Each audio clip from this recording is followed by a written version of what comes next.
Hello students.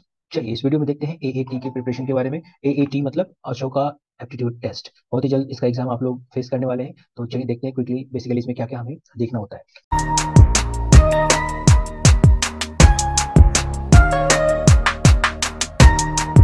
देखिए basically अगर हम बात करें पूरे एग्जामिनेशन की, तो इसमें 4 सेक्शन होगा। One is the logical reasoning, second one is the verbal aptitude, third one is the quantitative aptitude and the fourth one is the DI, that is the data interpretation. Right, तो basically 4 segment होंगे इसमें। तो सारे segment easy है। Verbal aptitude, right, इसमें आपके English के knowledge check की जाएगी। लॉजिकल रीजनिंग, रीजनिंग से रिलेटेड होगा। और क्वांटिटेटिव एप्टीट्यूड मैथ्स के बेसिक क्वेश्चंस होते हैं। और डीआई में भी बेसिक आपके 9-10 के लेवल से हो जाएगा। 9-10 जो आप ग्राफ ये सब पढ़ते हैं, ग्राफ, पाई चार्ट, और इसको हम लोग एक एक करके एक एक सेक्शन को देखेंगे। तो आज की इस वीडियो में हम लोग बेसिकली क्वांटिटेटिव एप्टीट्यूड को सबसे पहले देखने वाले हैं कि इसमें किस टाइप के क्वेश्चन है और किस टाइप के नॉलेज से ये क्वेश्चन सॉल्व हो सकता है, हमें क्या क्या चीज पता होना चाहिए। मैं हर एक क्वेश्चन में उसके करस्पॉन्डिंग जो भी थ्योरी होगी और उससे रिलेटेड जो भी एक्स्ट्रा साइड बाय साइड कुछ पॉइंट्स हो सकता है, उस सब कुछ मैं डिस्कस करूंगा। और इसकी पूरी एक सीरीज हम लोग बनाएंगे। तो आप इस चैनल को सब्सक्राइब करें और इस वीडियो को ज़्यादा से ज़्यादा शेयर करें अपने दोस्तों के बीच में, ताकि उन्हें भी कुछ फायदा मिल सके। ओके, चलिए देखते हैं। चलिए देखते हैं, सबसे पहले देखते हैं क्वेश्चन नंबर 51, क्वांटिटेटिव एप्टीट्यूड का फर्स्ट क्वेश्चन। ठीक है, ये क्वेश्चन क्या कह रहा है? Find the area of A sector of a circle with radius 9 centimetre if the angle of the sector is 60 degree. देखिए क्या है कि हमारे पास एक सर्कल है, ठीक है, जिसका रेडियस 9 सेंटीमीटर गिवन है। तो इसका रेडियस क्या है? 9 सेंटीमीटर। और सेक्टर, देखिए दो टर्म बहुत कंफ्यूजिंग होता है अक्सर बच्चों को। वन इज द सेक्टर और दूसरा होता है सेगमेंट। सेक्टर क्या होता है और सेगमेंट क्या होता है? तो देखिए सेक्टर की बात है तो पहले मैं सेक्टर बनाता हूँ। तो सेक्टर क्या होता है? देखिए सेंटर होगा ओ, और सेक्टर होगा ये जो ट्रायंगुलर रीजन होता है, ये एक सेक्टर कहलाता है। ठीक है, तो और इसमें सेंट्रल एंगल क्या होता है? ये जो एंगल सबटेंड कर रहा है सेक्टर, ये दिया हुआ है, that is the 60 degree. So this angle is 60 degree. Radius दिया हुआ है, दैट इज द 9 सेंटीमीटर। तो हमें क्या पता करना है? हमें पता करना है कि एरिया ऑफ सेक्टर क्या होगा। ठीक है, एरिया ऑफ सेक्टर पता करने के लिए हम क्या कर सकते हैं? देखिए एरिया ऑफ सेक्टर एक तो होता है फॉर्मूला से आप सोचेंगे, है ना, एक तो होता है फॉर्मूला सोचेंगे, बट हमें फॉर्मूला नहीं याद रखना है, फॉर्मूला पे हेल्प नहीं लेना है। अगर ये मेरा सर्कल है, ठीक है, ये इसका सेंटर है। आपको पता है एक सर्कल में एक पॉइंट पे, सेंटर पे टोटल कितना एंगल बनता है? टोटल एंगल 360 डिग्री बनता है। ठीक है, और ये पूरा एरिया, है ना, जैसे यहाँ पे 60 डिग्री दिया हुआ है, अगर मैं इस पूरे एरिया की बात करूँ, सर्कल का एरिया क्या होता है? पाई आर स्क्वायर। तो आप यूनिटरी मेथड से देखिए इसको सॉल्व कर सकते हैं कि if central angle, if central angle is 360 degree, right? If central angle is 360 degree, then area is pi R square. अगर आप टोटल का टोटल 360 डिग्री लेंगे तो जो सेक्टर है वो पूरा सर्कल बन जाएगा। अभी क्या था देखिए, अभी यहाँ पे सेक्टर में क्या था? ये केवल इतना रीजन सर्कल का ये वाला पार्ट। अगर आप पूरा एंगल ले लेंगे 360 डिग्री कंप्लीट, तो आप पूरा सर्कल ले लेंगे, मतलब पूरा एरिया। ठीक है, तो यही यूनिटरी मेथड हम लोग लगाएंगे कि if central angle is 360 degree then area is pi R square. So if central angle is 1 degree, अगर आपका सेंट्रल एंगल 1 डिग्री होता तो एरिया क्या होता? ज्यादा या कम? कम होता। तो कम के लिए क्या करेंगे? डिवाइड करेंगे, that is pi R square upon 360 degree. Hence अगर सेंट्रल एंगल मेरा कितना दिया हुआ है? 60 डिग्री दिया हुआ है, तो इसका एरिया क्या हो जाएगा? देन एरिया क्या होगा? ज्यादा होगा। हम किससे कंपेयर कर रहे हैं? 1 डिग्री से। 1 डिग्री के लिए अगर इतना है तो 60 डिग्री के लिए क्या होगा? ज्यादा एरिया होगा। ज्यादा के लिए क्या कर सकते हैं? मल्टीप्लाई कर सकते हैं। So pi R square upon 360 degree into 60 degrees. हम अब वैल्यू पुट कर सकते हैं। 60 6 टाइम से कट जाएगा, पाई हो जाएगा 6 टाइम्स, और पाई की वैल्यू 22/7। आर की वैल्यू देखिए दी हुई है, how much is R? R is 9 centimetre. So R is 9 into 9 upon 6। हम लोग कैंसिल आउट करेंगे, 3 2 जा 6, 3 3 जा 9, 2 से 11 times. So we are getting 11 into 3 into 9 divided by 7, that is approximately equal to 33 into 9 upon 7. Let us read the options first.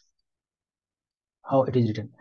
It is written in detail fraction form. So we should simplify this. No problem. We can multiply this. So it's 297 upon 7. That is the area. Let us see the option 297 upon 7. Which option number? 297 upon 7. Yes, it's option number D. So this is the correct answer. Let us see the next question. It is saying if the point, okay, let us conclude this. The previous question, what we have done. See, we have first we understood the question, what's the sector and what's the segment. Segment, I have explained this. Segment is what? If you draw a chord like AB, right? So this chord divide this circle into segments. This is the major segment and this one is the minor segment, but sector is just like in the triangular form. Okay, तो हमने क्या किया, formula हमें याद नहीं था लेकिन हमने यूनिटरी मेथड से भी सॉल्व कर लिया, आंसर आ गया। अब चाहे तो इसी का फॉर्मूला भी रट सकते हैं, नो प्रॉब्लम। क्या होता अगर आप क्या करते हैं, यहाँ पे 60 डिग्री की जगह पे कह देते कि अगर मेरा सेंट्रल एंगल कितना होता थीटा डिग्री, तो आप इस 60 डिग्री की जगह पे क्या कर देते थीटा डिग्री। तो एरिया ऑफ सेक्टर का फॉर्मूला आ गया, area of sector is equal to pi r square upon 360 degrees into theta, where theta is the central angle। ठीक है, अगर मान लीजिए जैसे कि एक एग्जांपल ले लेते हैं साथ ही साथ कि एक सर्कल है, कोई कहता है कि मेरा जो सेक्टर है, जो सेंट्रल एंगल बन रहा है वो 30 डिग्री का बन रहा है, तो बताइए इसका एरिया क्या होगा। और इसका रेडियस हम लोग ले लेते हैं, लेट सपोज 7 सेंटीमीटर। तो हम सीधा सीधा लिख सकते हैं area of sector will be pi R square upon 360 degree into theta degree, that is the central angle. तो ये हो जाएगा pi R square upon 360 degrees into 30 degrees। When we will solve this, we will get 12 times. So we are getting pi upon 12 into r square, that is a 7 into 7. So this will be 22 by 7 into 1 by 12 into 7 into 7. 7 and 7 will get cancelled out, whatever. You may simplify it and get the answer. So this is the minimum requirement for this question. Let us see the next part. What's the question is? चलिए question कह रहा है if the point this are collinear, then find the value of m। See, to prove any pair of any 3 points collinear, अगर आपको किसी भी 3 point को collinear proof करना है, हमारे पास 3 मेथड होता है हमेशा। ठीक है, कोलिनियर का मतलब क्या होता है, कोलिनियर का मतलब होता है कि वो एक ही स्ट्रेट लाइन में लाई करते हैं, right. 3 points lying on a same straight line, that is called collinear point. Let us suppose this is the point this and this। so to prove the collinearity we have 3 options। 3 तरीके हैं हमें collinear proof करने का। First one is the distance method, first one is the distance method, second one is the slope method, third one is the area of triangle, area of triangle. देखिए हमें पता है कि 3 कोलिनियर पॉइंट से, जब भी हमारे पास 3 कोलिनियर पॉइंट्स होते हैं, क्या कोई ट्रायंगल फॉर्म हो सकता है? नहीं। अगर हमारे पास 3 कोलिनियर पॉइंट्स हैं, no triangle will form, no triangle will form. अगर कोई ट्रायंगल फॉर्म नहीं होगा तो एरिया ऑफ ट्रायंगल क्या मिलेगा? एरिया ऑफ ट्रायंगल आपको 0 मिलना चाहिए। तो हम एरिया ऑफ ट्रायंगल का फॉर्मूला लगा सकते हैं कोऑर्डिनेट ज्योमेट्री में जो हमने पढ़ा है। और अगर एरिया 0 आ जाता है तो हम क्या समझेंगे? कोई ट्रायंगल फॉर्म नहीं हुआ। ट्रायंगल फॉर्म नहीं हुआ मतलब वो तीनों पॉइंट्स कैसे हैं? कोलिनियर है। ठीक है, एरिया ऑफ ट्रायंगल कैसे निकालते हैं कोऑर्डिनेट ज्योमेट्री में, ये अगर आपको पूछना है, आपको डाउट है तो कमेंट सेक्शन में लिख के बताइए, मैं बताऊंगा। अभी यहाँ पे जरूरत नहीं, इसलिए मैं नहीं बता रहा हूँ, नहीं तो वीडियो बहुत ही बड़ा हो जाएगा। स्लोप मेथड में क्या कर सकते हैं? देखिए स्लोप ऑफ, आप लिख सकते हैं slope of AB, this line AB, slope of line AB should be equal to slope of line BC, ये वाला slope of line BC, and that will be equal to slope of AC, ये पूरा line यहाँ से लेकर यहाँ तक, इन तीनों का स्लोप क्या होगा? इक्वल होगा। स्लोप निकालते कैसे हैं? किसी भी लाइन का स्लोप निकालने के लिए उसमें 2 पॉइंट कोऑर्डिनेट लीजिए, y2 minus y1 upon x2 minus x1, that's the slope. And the third way is distance method. Distance method में क्या करते हैं? आप AB का डिस्टेंस निकालिए, आप BC का डिस्टेंस निकालिए और आप AC का डिस्टेंस निकाल लीजिए। ठीक है, अगर किसी भी 2 सेगमेंट का सम, किसी भी 2 राइट लाइन सेगमेंट का डिस्टेंस का सम थर्ड के इक्वल हो जाता है, तो ये भी किसकी कंडीशन होती है? कोलिनियर की कंडीशन होती है। डिस्टेंस कैसे निकालते हैं? तो उसका भी फॉर्मूला लिख देता हूँ, under root x2 minus x1 whole square plus y2 minus y1 whole square. तो स्टूडेंट मैं आशा करता हूँ कि आपको समझ में आ रहा होगा कैसे कैसे सॉल्यूशन प्रोसीड कर रहा है हमारा। तो देखिए यहाँ पे क्या दिया हुआ है, कह रहा है कि ये तीनों पॉइंट्स कैसे हैं? कोलिनियर है। तो हम क्या करेंगे?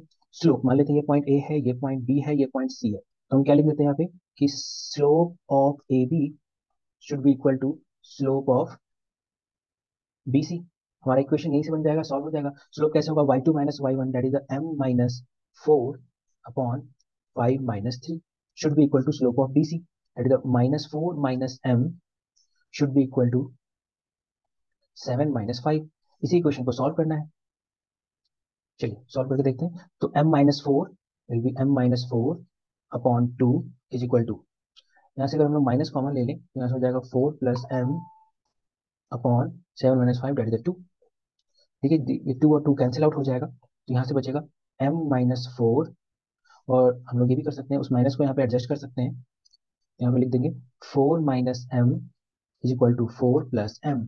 ठीक है, तो ये हो जाएगा, 4 से 4 भी कैंसिल आउट हो जाएगा, तो क्या आ जाएगा यहाँ से 2m इज इक्वल टू 0। तो m इज इक्वल टू 0, तो m की वैल्यू आ गई 0, option number C. Let us see the 53rd question, question number 53। The question is saying a boat started its journey downstream at 8 a.m. The meaning of downstream is along with stream direction.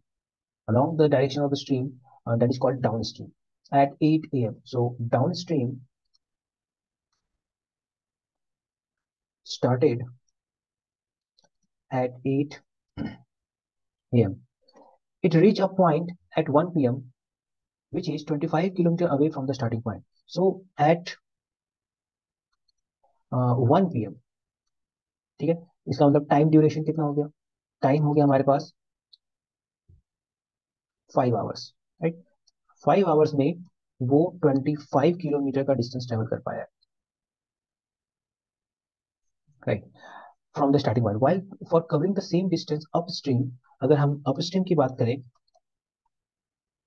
To cover the same distance मतलब 25 kilometre ही cover करने के लिए उसे कितना time लग रहा है, it takes 6 hours, it takes 6 hours.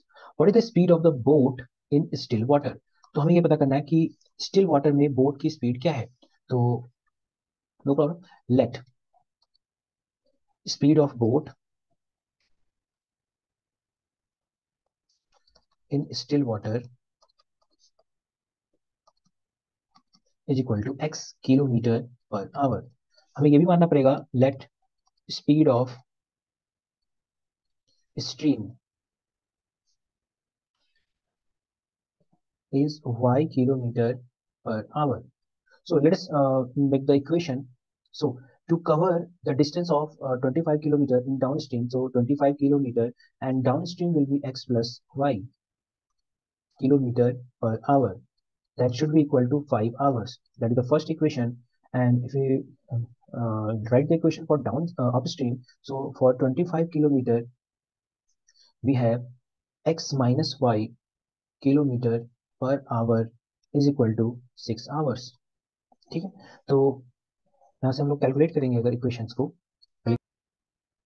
सो यहाँ से हम लोग इक्वेशन बना सकते हैं, किलोमीटर किलोमीटर कट जाएगा, आवर आवर भी, यहाँ से किलोमीटर किलोमीटर कट जाएगा, यहाँ भी आवर बचेगा, आवर आवर कट जाएगा, तो यहाँ से हमारे पास आ जाएगा x plus Y, right, we can cross multiply it. So x plus Y is equal to 25 upon 5, that is equal to 5। यहाँ से देखा जाए तो आ जाएगा x minus Y is equal to 25 upon 6।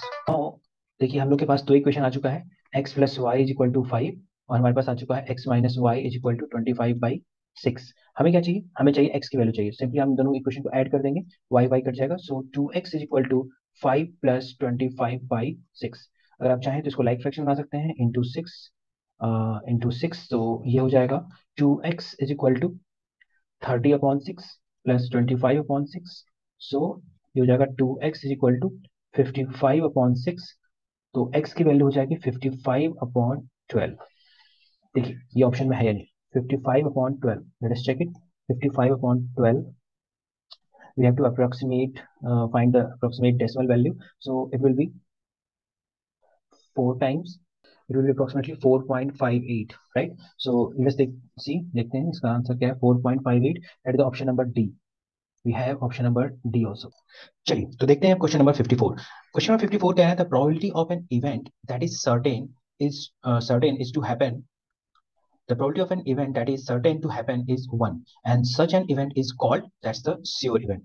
देखिए ये तो थ्योरी का पार्ट है ना। इवेंट बहुत तरह के होते हैं, एक होता है श्योर इवेंट और एक होता है इम्पॉसिबल इवेंट।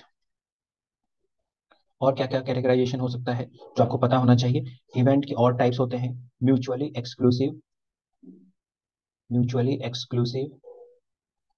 और एक टाइप होता है म्यूचुअली एग्जॉस्टिव। ये क्या होता है, ये आप कमेंट सेक्शन में लिख के बताइए कि म्यूचुअली एक्सक्लूसिव और म्यूचुअली एग्जॉस्टिव इवेंट्स किसे कहते हैं। बट अगर क्वेश्चन की बात करें तो प्रोबेबिलिटी 1 है, so it's a sure event. अगर प्रोबेबिलिटी 0 होती तो इम्पॉसिबल इवेंट। ओके, चलिए नेक्स्ट क्वेश्चन की तरफ चलते हैं। Which of the following can be the probability of event. हमें पता है किसी भी इवेंट की जो प्रोबेबिलिटी होती है वो हमेशा 0 या 0 से ग्रेटर होती है और अप टू मैक्सिमम 1 तक जा सकती है। 0 इंक्लूड होता है, 1 इंक्लूड होता है, 0 to 1। अगर किसी की प्रोबेबिलिटी 0 है that is a impossible event, और अगर किसी की प्रोबेबिलिटी 1 है, एग्जैक्टली 1 है, दैट्स अ श्योर इवेंट। ठीक है, पिछले क्वेश्चन से भी लिंक हो जाएगा। Which of the following can be the probability of an event, तो हमें यहाँ पे सोच लेना है, तो ऑप्शन नंबर सी हो जाएगा। चलिए नेक्स्ट क्वेश्चन की तरफ बढ़ते हैं क्विकली। क्या कह रहा है, if cos of 40 plus x is equal to sine of 30, ये दोनों इक्वल है। देखिए हमसे क्या कह रहा है, cos 40 plus x is equal to sine of 30, तो हमसे x की वैल्यू पूछा गया है ना। देखिए आप तब तक कंपेयर नहीं कर सकते हैं जब तक कि दोनों सेम ट्रिग्नोमेट्रिकल रेशियो में नहीं। देखिए यहाँ पे cos है और यहाँ पे साइन है, तो आपको दोनों को सेम ट्रिग्नोमेट्रिकल रेशियो में कन्वर्ट करना पड़ेगा। आपके पास दो ऑप्शन है। क्या दो ऑप्शन है? पहला ऑप्शन है कि या तो cos को चेंज कर देंगे हम, चेंज इनटू साइन, cos को किसमें बदल देंगे, साइन बदल देंगे, या हम इस साइन को क्या कर देंगे, cos में बदल देंगे, change into cos। I think आपके लिए ये वाला ऑप्शन बेटर रहेगा क्योंकि इसमें वेरिएबल्स कम है, आप थोड़े कम परेशान होंगे। तो हमें ये लिखना है कि sine of 30 is equal to how much in cos. क्या हम यहाँ पे लिख सकते हैं कॉस ऑफ 90 माइनस 60? अगर आपको ट्रांसफॉर्मेशन फॉर्मूला पता हो, cos of 90 minus 60, sorry, we can write it as cos of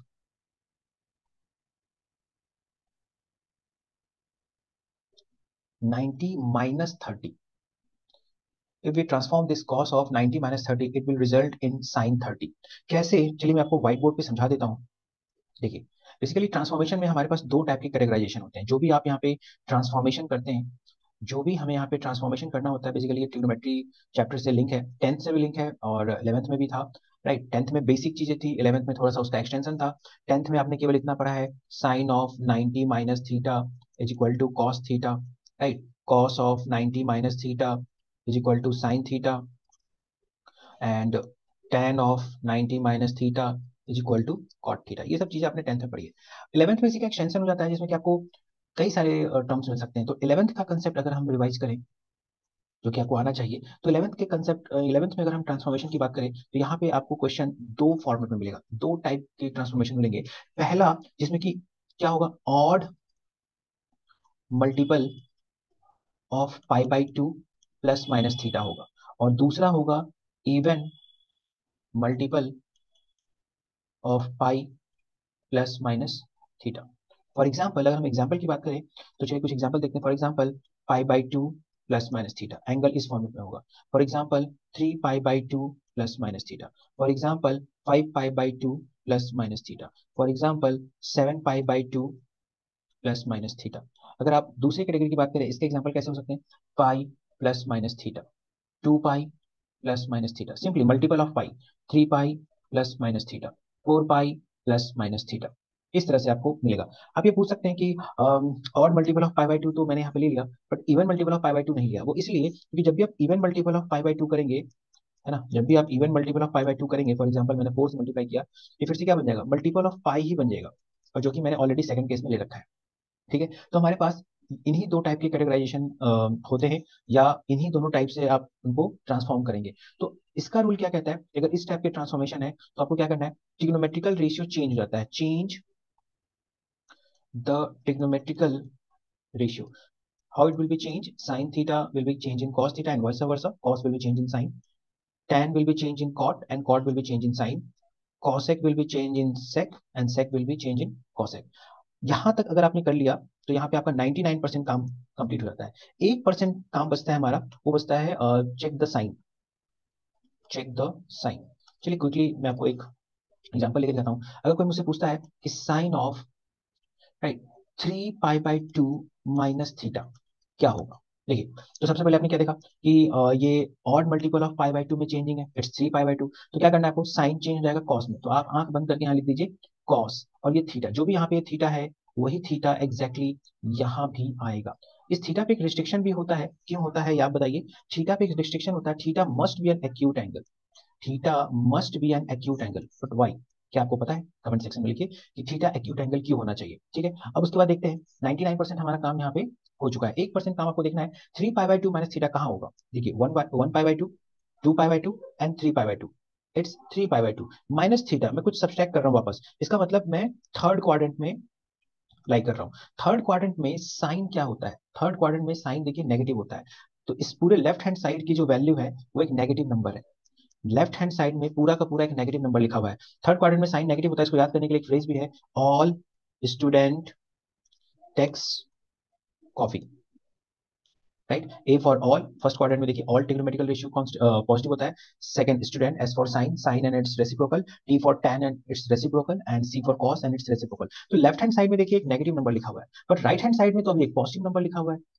कैसे कर सकता हूँ पॉजिटिव नंबर लिखा हुआ है, क्योंकि थीटा मैंने देखिए एक्यूट माना हुआ है। थीटा को मैंने क्या लिखा हुआ है, एक्यूट एंगल। एक्यूट एंगल मतलब फर्स्ट क्वाड्रेंट, फर्स्ट क्वाड्रेंट में देखिए सारे ट्रिग्नोमेट्रिकल रेशियो क्या होते हैं, पॉजिटिव होते हैं। तो अभी ये मेरा एक नेगेटिव नंबर एक पॉजिटिव नंबर के इक्वल कैसे हो सकता है, हो ही नहीं सकता, कभी नहीं हो सकता। तो इसको नेगेटिव बनाने के लिए आपको यहाँ पे क्या करना होगा, एक माइनस साइन लगाना पड़ेगा। तो यहाँ से हमारे पास आ गया sine 3 pi by 2 minus theta is equal to minus of cos theta. इसी तरह से आप सबका चेंज कर सकते हैं। अगर इस पे आपको ज्यादा चाहते हैं कि मैं कुछ समझाऊं तो आप मुझे बताइए कि इस पे कुछ और डिटेल में बताने की जरूरत है। चलिए क्विकली हम लोग चलते हैं पहले अपने क्वेश्चन की तरफ। क्वेश्चन क्या कह रहा था यहाँ पे देखिए, तो इसलिए मैंने क्या लिखा, cos 90 माइनस थीटा, ये क्या हो जाता, रिवर्स सोचिए, रिवर्स में सोचिए, cos क्या बन जाता, साइन, और 30, और वो फर्स्ट क्वाड्रेंट में है तो पॉजिटिव पॉजिटिव होता है, जो कि यहाँ लिखा हुआ ऑलरेडी। तो ये ट्रांसफॉर्मेशन मेरा बिल्कुल सही किया हुआ है, ठीक है। तो क्या हो गया, cos of 40 plus x is equal to cos of 90 minus theta, that is 30। तो इसका मतलब ये एंगल और ये एंगल दोनों इक्वल होना ही चाहिए। तो आप यहाँ लिखेंगे 40 plus x should be equal to 90 minus 30। Okay, that is the 40 plus x is equal to 60. So x is equal to 20. So we got the answer, that is the 20. Okay.